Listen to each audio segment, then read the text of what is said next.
todas. Hoxe vamos lervos un conto e unha poesía de Xela Arias.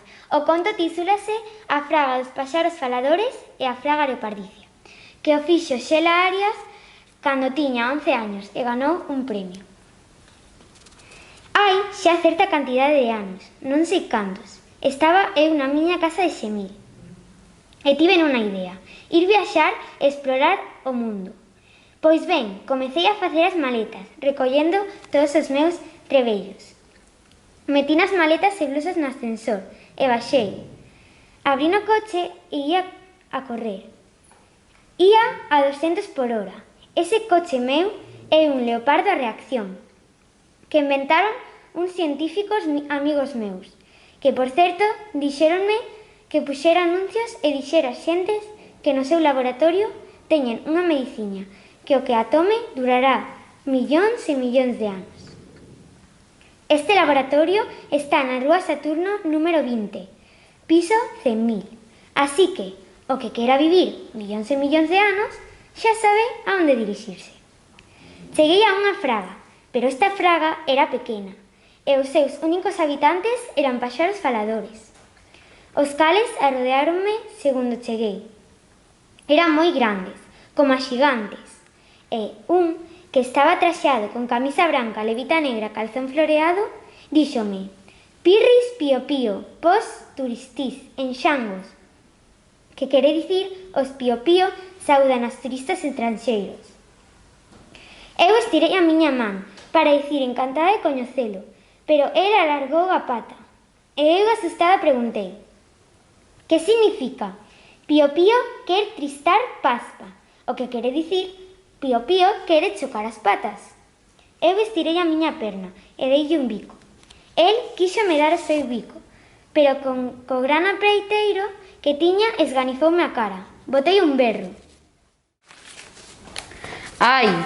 Eles botáronse a rir a gargalladas. Cando menos o pensaba, chegaron dúas cegoñas e trouxéronme amorotes, laranxas e follas de árbores con cagallas de rato. Comín os amorotes e as laranxas. Díxenlles que as follas de árbore con cagallas de rato non eran usadas na miña terra para comer. Logo, trouxéronme a caracocha dunha árbore e rubíronme a el botándome a xiña polo ar para que eu voara. E, naturalmente, caín ao chan. Eles botáronse outra vez a rir a gargalladas. O páxaro de levita negra, que era o xefe, díxome: "Pavis en xangos sin ver aletegar", cousa que quere dicir: as persoas estranxeiras non saben voar. Eu díxenlles: "Na miña terra somentes voan os páxaros e avións. As persoas non voamos, pois non temos as. Penso que vostedes deberíanse decatar de que non teño esas plumas que así ensariñadas semellan mesmamente follas de rosas, que son as. Por iso non podo manterme no ar ni tan sequera medio minuto. Agora, se vostedes me permiten, poume." "Xes, dixeronme eles, que quere dicir sí, sí."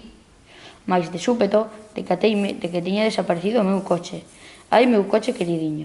Custoume 100.000 pesetas e as pernas cansas de rubir ata o piso 100.000 con 100.000 escaleiras en cada piso. Ai de mí. Lambóns, onde me o botaron? Botei a correr e de repente aparecín noutra fraga.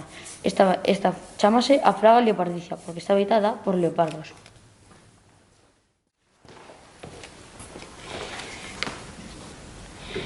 Todos estaban vestidos con mantos de cor amarela forte con pinturas mouras.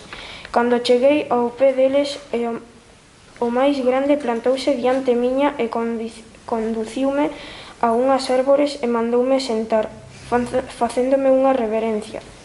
Eu senteime e el fixo o mesmo. Unha fileira india de leopardos desfilou por diante miña chifrando por unhas gaitas feitas de ferraña. Logo pasaron leopardos e leopardas que máis tarde se axuntaron por parellas, e ao pasaren a carón nosa, os machos abrían as súas bocas, amosaban os dentes branquísimos, afiadísimos e bruaban. Xrr! Cando rematou toda aquela requiloria, conteille ao leopardo xefe o que me pasara denantes de chegar eu a aquela fraga.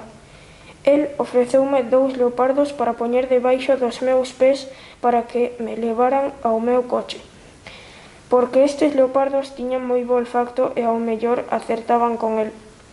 Púxenme sobor deles como se fosen uns patíns de patinar e, correndo, nun instante leváronme cabo do meu cochiño queridiño.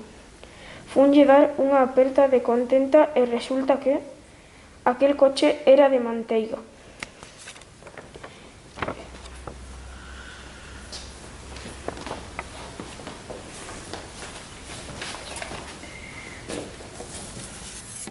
Insultáronme. Ai, ai, que farei de min? Corrín e corrín ata chegar ao país dos magos. Petei en todas as portas. E a cabo, atopei un home que tiña gañas de traballar. Conteille o que me acontecera pouco tempo antes. Eu, por medio da maxia, podo voltar o teu coche en coche normal, como el era antes. E se queres tamén te podo poñer nula lustre aló na túa terra. Grazas, meu amigo, agradecería o moito. Estes países non son do meu xeito. Fomos ao lugar onde quedara o coche feito unha beluga de manteiga. O mago dixo Cam, Paz, Titus, Leircus, Lustus, Heper. E aparecín na miña casa. Cando ia fora da miña casa para ir cabo duns amigos e meu a contares todo o que me acontecera, espertei. Resulta que todo foi un sono. Que desilusión.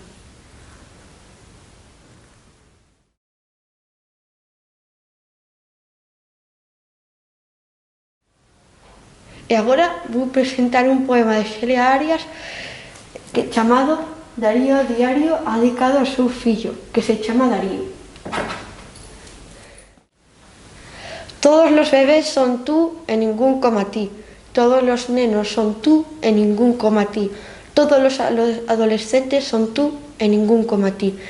Todos los mozos son tú e ningún como a ti. Todos los ancianos son tú e ningún como a ti. Todas as neis son eu e todas, como a min, saben que és único. Darío Diario, 1996.